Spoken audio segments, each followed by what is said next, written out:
Dans notre émission de la semaine dernière, nous avons évoqué brièvement les vertus du roi Salomon, tandis que nous traitions le sujet sur les paraboles. Vous savez qu'on associe à ce grand roi, fils de David et de Bethsabée, la grande vertu de la sagesse, et pas n'importe laquelle, une sagesse venue du Très-Haut. D'où vient cette association? D'où vient la sagesse de Salomon? Vous connaissez sans aucun doute le récit biblique qui nous raconte cela, car il est très connu. Ce numéro de Le saviez-vous est une occasion pour nous d'approfondir cette thématique et voir un peu qui est le sage roi Salomon. Nous prenons une courte pause et nous vous revenons dans une poignée de secondes pour entrer dans le vif de notre sujet. Le saviez-vous? Derrière chaque fait liturgique, chaque tradition de l'Église, chaque événement social marquant, se cache une histoire profonde et enrichissante. Le saviez-vous? Votre émission de découverte qui vous éclaire, vous informe et vous rapproche de l'essentiel. Liturgie, théologie, faits sociaux et réalités contemporaines, tout ce qu'il faut savoir, expliqué simplement pour vous. Rendez-vous chaque semaine, à la même heure, sur la même chaîne, Radio Télé Altaclass. Chaleureuse salutation à vous tous, chers téléspectateurs, téléspectatrices. Tout d'abord, le nom Salomon, par son étymologie, signifie « sa paix ». Le roi apportera la paix et la tranquillité au peuple. Il provient de mots assez connus et répandus dans la culture juive, shalom, qui signifie paix. C'est le même terme qui a donné le nom de la ville sainte Jérusalem, Yerushalayim en hébreu qui signifie ville de paix. En effet, si David le père de Salomon était un grand guerrier qui avait à son actif un nombre impressionnant de victoires, tant individuelles que collectives, depuis la victoire sur le lion, sur Goliath, jusqu'à différentes guerres qu'il a gagnées avec son peuple, nous voyons en revanche le règne de Salomon avec une particularité, c'est que durant ce règne, Israël vivait relativement en paix et il n'avait pas à faire la guerre. Salomon lui-même constate cette stabilité quand il écrit « David mon père, harcelé par les guerres, n'a pas pu bâtir une maison pour le nom du Seigneur son Dieu, jusqu'à ce que le Seigneur eût mis sous ses pieds les ennemis qui l'encerclaient. Mais à présent, le Seigneur mon Dieu m'a donné le repos de tous côtés. Je n'ai plus d'opposants ni de danger à craindre. » Il est dit dans le premier livre des rois que Juda et Israël habitèrent en sécurité, chacun sous sa vigne et sous son figuier, de Dan jusqu'à Beersheba, durant toute la vie de Salomon. Il y avait la paix dans toutes ses frontières alentour. Un sens de plus au nom pacifique que portait le roi Salomon, Shalom. On aurait dit en créole qu'elle papotait non pour belle toile.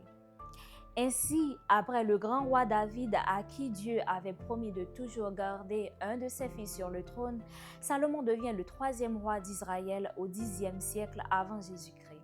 Il n'a que 12 ans quand son père est mort. Ainsi, le jeune Salomon est bien conscient qu'il lui faut des atouts tout particuliers pour diriger toute une nation et surtout être un digne successeur du grand roi David qui a unifié les deux parties du royaume et l'a solidifié. Une occasion favorable se présente au nouvel élu, lorsqu'à Gabaon, pendant la nuit, le Seigneur lui apparut en songe et lui dit « Demande ce que je dois te donner. » Et Salomon lui répond « Seigneur mon Dieu, c'est toi qui m'as fait roi à la place de David mon père. Or, je suis un tout jeune homme, ne sachant comment me comporter. Donne à ton serviteur un cœur attentif pour qu'il sache gouverner ton peuple et discerner le bien et le mal. Sans cela, comment gouverner ton peuple qui est si important? » Cette demande de Salomon plut au Seigneur qui lui dit « Puisque c'est cela que tu as demandé, et non pas de longs jours, ni la richesse, ni la mort de tes ennemis, mais puisque tu as demandé le discernement, l'art d'être attentif et de gouverner, je fais ce que tu as demandé. Je te donne un cœur intelligent et sage, tel que personne n'en a eu avant toi et que personne n'en aura après toi. De plus, je te donne même ce que tu n'as pas demandé, la richesse et la gloire, si bien que pendant toute ta vie, tu n'auras pas d'égal parmi les rois. 1 Roi, chapitre 3. La demande étonnante et inattendue du jeune Salomon est la réalisation littérale de ce que Jésus enseignera 11 siècles plus tard lors de son ministère dans les contrées juives.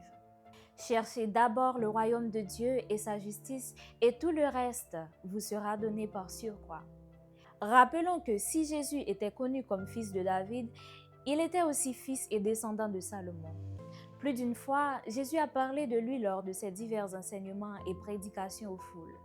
Peu avant cette affirmation sur le règne de Dieu que nous venons tout juste de mentionner, il parlait justement de la richesse de Salomon et de la beauté, du faste de son palais et de ses biens. Observez comment poussent les lits des champs, disait-il. Il ne travaille pas, il ne file pas. Or, je vous dis que Salomon lui-même, dans toute sa gloire, n'était pas habillé comme l'un d'entre eux. Matthieu 6, versets 28 et 29. Jésus exaltait ses qualités et vertus, rappelant comment des gens de toute acabit allaient à lui. Des autorités, aussi bien des rois et des reines, venaient de partout pour s'enrichir de la sagesse du roi et se mettre à son école sapientiale.